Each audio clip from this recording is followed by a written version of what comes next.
안녕하세요, 윤테크입니다. 드디어 민간 분양에서도 생애 최초 특별 공급이 9월 29일 이후 분양분부터 적용이 됩니다. 원래 공공 분양에만 있었던 특별 공급인데요. 이제는 민간 분양까지 물량이 배정이 됩니다. 근데 대부분 아파트 단지들이 분양하는 게 민간 분양이 거의 90% 이상이어서 이 공공 분양에 생애 최초 특별 공급이 있는 거를 들어는 봤지만 자세히 모르시는 분들이 많으실 거예요. 그래서 많은 분들이 민간 분양 생애 최초 특별 공급에 관심이 많고 궁금하신 것도 굉장히 많으실 텐데요. 이 영상 하나로 싹 총정리 해드리도록 하겠습니다. 아마 헷갈렸던 부분들이 해소가 되실 거예요. 우선 생애 최초 특별 공급은 100% 추첨제로 이루어집니다. 그러니까 가점이 필요가 없어요. 조건만 된다면 가점이 낮은 30대, 40대 분들도 충분히 당첨이 가능합니다. 앞으로 분양되는 로또 아파트 단지들 굉장히 많잖아요. 거기 다 써볼 수 있습니다. 고덕광일, 과천지정타, 위례, 동대문, 방배 다 써보실 수가 있습니다. 여기 아무데나 당첨만 돼도 대박이죠. 저는 아쉽게도 이 조건들이 다 충족되는데 이게 혼인한 사람만 가능해요. 혼인한 사람만. 그래서 저는 쓸 수가 없습니다. 하지만 구독자님들은 조건 확인해 보시고 꼭 써보시길 바랍니다. 로또 사는 것보다 훨씬 낫습니다. 이제 앞으로 분양되는 단지들은 생애 최초 특공을 넣어 보실 수가 있습니다.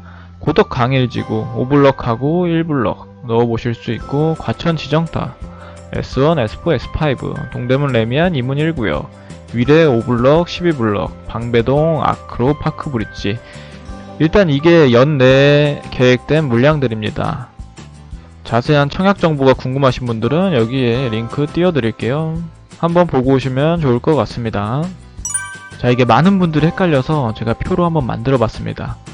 우선 첫 번째 구분하셔야 될 게 국민주택과 민영주택입니다. 국민주택은 공공분양, 민영주택은 민간분양입니다. 근데 공공분양 민간주택에서도 일반 공급이 있고 특별 공급이 있습니다. 마찬가지로 민영주택에서도 일반 공급과 특별 공급으로 나뉩니다. 이 개념이 잡히셔야 안 헷갈려요. 많은 분들이 공공분양은 특별 공급만 있고 민간분양은 일반 공급만 있는 줄 아시는데 이 개념을 확실히 잡아두셔야 됩니다. 자, 국민주택에는 일반 공급이 15%, 이 일반 공급이 저축총액이 많은 사람 순으로 당첨되는 게 공공분양 일반 공급입니다. 그리고 나머지 특별 공급이 85%, 그 중에 기관 추천이 15%, 다자녀 10%, 노부모 5%, 신혼부부 30%. 생애 최초 특별 공급 물량은 원래 20%였는데 25%로 상향이 되었습니다. 국민주택 보시면 20%에서 25%로 상향이 됐습니다. 그래서 공공분양을 보시면 일반 공급보다는 특별 공급이 훨씬 더 많은 걸 볼 수 있습니다. 자, 민영주택도 공공택지랑 민간택지로 나뉩니다.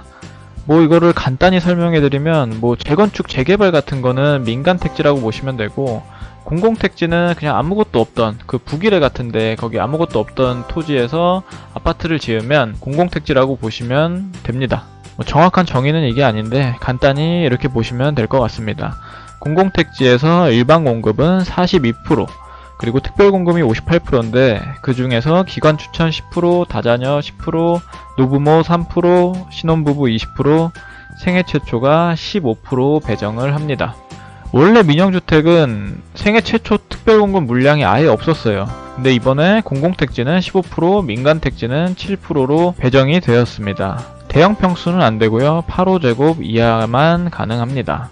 자, 민간택지의 경우 일반 공급이 50%, 특별 공급이 50%입니다. 특별 공급 50% 중에서 기관 추천이 10%, 다자녀 10%, 노부모 3%, 신혼부부 20%, 생애 최초 물량은 7%로 배정이 됩니다.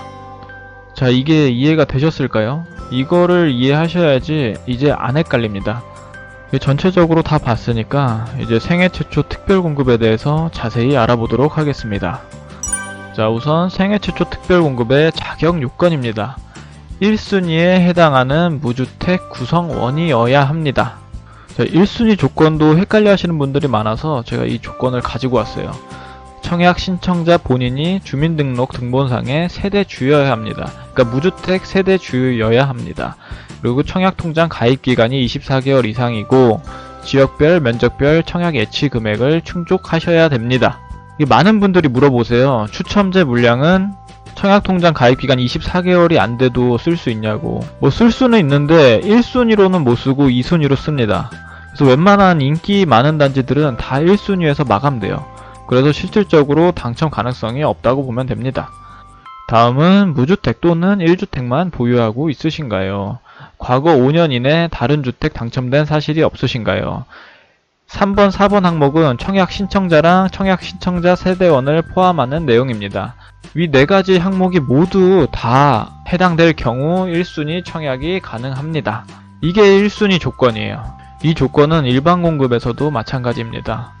그 다음 조건을 보면 입주자 모집 공고일 현재 혼인 중이거나 미혼 자녀가 있는 자. 미혼 자녀가 있으려면 이혼하신 분들을 말씀하시는 거죠. 이혼하시고 양육권이 있으신 분들은 쓸 수가 있습니다. 입주자 모집 공고일 현재 근로자 또는 자영업자로서 5년 이상 소득세를 납부한 자. 이것도 뒤에서 한번 제가 자세히 다뤄드릴게요. 연속적으로 5년이 아닙니다. 비연속적입니다. 뒤에서 자세히 한번 말씀드릴게요. 해당 세대의 월평균 소득이 전년도 도시근로자 가구당 월평균 소득의 130% 이하인 자. 130%면 3인 이하가 722만원 정도 되고 4인 이하가 800만원 정도, 5인 이하가 900만원 정도 됩니다. 그리고 6인 이하는 한 980만원 정도 됩니다. 130%면 생각보다 맞출 수 있는 분들이 많으실 거예요. 그리고 공공분양 생애 최초 특별공급에서는 저축액 총액이 600만원 이상이어야 되었지만 민간분양에서 이 조건은 없습니다. 지역별, 면적별 예치금만 충족을 하시면 됩니다. 마찬가지로 공공분양 생초에는 있었지만 민간분양 생초에는 자산 기준을 보지 않습니다. 자, 생애 최초 특별공급 자격 조건은 어렵지가 않은데 이게 디테일하게 들어가면 헷갈리는 부분이 있어서 한번 다시 정리를 해드리도록 하겠습니다. 무주택을 인정받는 주택을 소유하거나 소유한 이력이 있는 경우 생애 최초 자격이 되는가? 소형 저가주택을 소유한 경우는 인정이 되지 않습니다. 이게 민간분양 일반 공급에서는 소형 저가주택을 갖고 있는 경우는 무주택자로 봅니다. 하지만 생애 최초 특별공급에서는 무주택자로 보지 않습니다. 소형 저가주택의 기준은 수도권 기준으로 1억 3천 이하 그리고 전용 60m 제곱 이하의 주택을 소유하고 있으면 무주택으로 인정해줬습니다. 하지만 특별공급에서는 인정이 안됩니다. 그리고 만 60세 이상의 직계존속이 주택을 소유한 경우 이거는 인정을 해줍니다. 간단하게 예를 들어보면 나의 부모님이 만 60세가 넘은 상태에서 주택을 소유하고 있어도 그거랑은 상관없이 나는 생애 최초 특별공급을 넣을 수가 있습니다. 그러니까 부모님의 주택 소유 여부랑은 상관이 없습니다. 부모님 연세가 만 60세가 넘어가시면. 다음으로 청약저축통장으로 청약이 가능한가? 이 청약저축통장은 옛날에 나온 거예요. 그래서 요즘 나오는 것들은 다 주택청약종합통장입니다. 그래서 민영주택의 경우 청약부금, 청약예금, 주택청약종합통장으로만 청약이 가능합니다. 하지만 청약저축 가입자도 입주자 모집 공고일 전까지 청약예금 통장으로 전환할 경우에는 신청이 가능합니다. 단 청약예금으로 전환 시에 청약저축으로 다시 재전환을 할 수가 없습니다. 이 청약저축이 공공분양에만 쓸 수 있는 청약통장이에요. 기혼자의 경우 배우자가 주민등록표 등본상에 분리되어 있는 경우에도 청약이 가능한가? 혼인사실을 가족증명서 또는 혼인관계증명서로 증명이 가능하다면 신청이 가능합니다. 다음으로 이혼한 뒤 자녀가 있으나 자녀가 현재 신청자와 주민등록표상 분리되어 있어도 신청이 가능한가? 청약자가 이혼 등으로 배우자가 없는 경우에는 미혼인 자녀가 주민등록표 등본상 같이 등재된 경우에만 신청이 가능합니다. 배우자가 없는 자로서 자녀가 같은 주민등록표 등본상에 등재되어 있으나 이혼한 자녀의 경우에도 신청이 가능한가? 미혼인 자녀만 인정이 되고 이혼한 자녀는 해당이 되지 않습니다. 모집공고일 현재 직업이 없다. 신청이 가능한가? 모집공고일 1년 내 소득세를 납부하셨으면 신청이 가능합니다. 과거 5개년도 소득세 납부 내역은 60개월을 의미하는가? 소득세 납부 내역이 5년 연속으로 납부한 것을 의미하는가? 이게 소득세를 5년 동안 이렇게 연속해서 내실 필요가 없어요. 만약에 2010년도에도 한 달 일을 했고 2011년도에도 한 달, 이렇게 한 달씩만 5개년을 일했어도 소득세 납부 내역을 5년으로 인정을 받습니다. 개월수가 아닌 연도별 횟수를 의미합니다. 비연속적인 경우에도 합산해서 인정을 해줍니다. 청약자는 소득이 없고 배우자는 근로소득이 있는 경우 배우자가 소득세를 납부한 기간도 인정이 되나? 청약자 본인이 소득세를 납부한 경우에만 인정이 됩니다. 이럴 경우에는 세대주를 변경해서 쓰는 방법도 있겠죠. 청약자가 근로소득 또는 사업소득이 없는 상황에서 월세, 이자소득, 배당소득만 있는 경우 청약 자격이 있는가? 없습니다. 불가합니다. 근로소득이나 사업소득에 대한 소득세를 납부한 적이 있으셔야 됩니다. 맞벌이일 경우 소득 인정 금액이 상향되는가? 보통 신혼특공의 경우 맞벌이일 때는 조금 더 인정을 해주지만 신혼부부 특공과는 달리 일괄적으로 월소득 평균 130% 이하이셔야 합니다. 자, 본인 포함 세대원이 2인 이하인 경우 아까 보여드렸을 때 3인, 4인, 5인, 6인 밖에 없었잖아요. 총 세대원이 2인인 경우에도 월평균 소득 3인 이하의 소득과 똑같이 적용합니다. 722만원이었죠. 월평균 소득 산정 시 청약자와 배우자만을 기준으로 산정하는가? 아닙니다. 청약자와 주민등록표상 세대주 및 성년자인 세대원의 소득을 모두 합산하여 산정합니다. 과거 신혼특공에 당첨되었는데 신청이 가능한가? 모든 특별공급은 1세대당, 개인당 아니에요. 1세대당 1회만 공급이 됩니다. 그러니까 이 특별공급은 평생에 한 번 쓸 수 있는 카드예요. 한 번 쓸 수 있는 카드.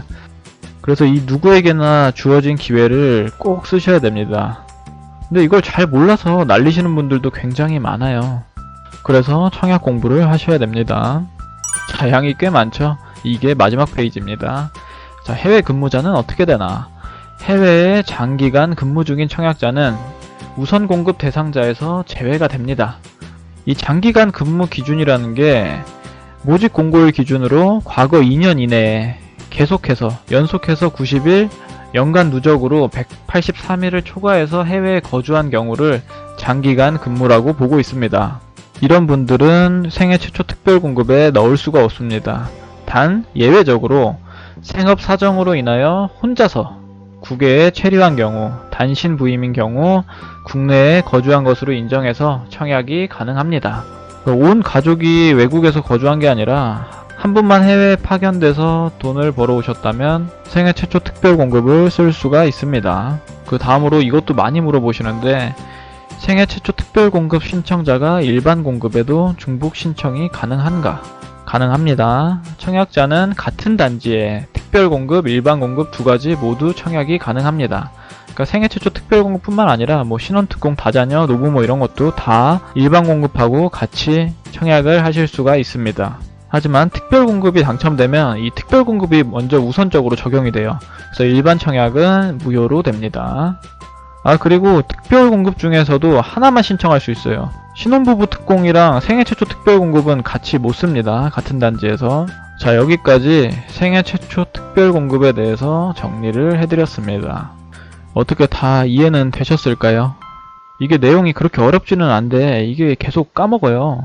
그래서 제 블로그에 이 PPT 파일을 올려놓을 테니까 이거는 꼭 갖고 계시면서 헷갈릴 때마다 수시로 확인하시면 좋을 것 같습니다.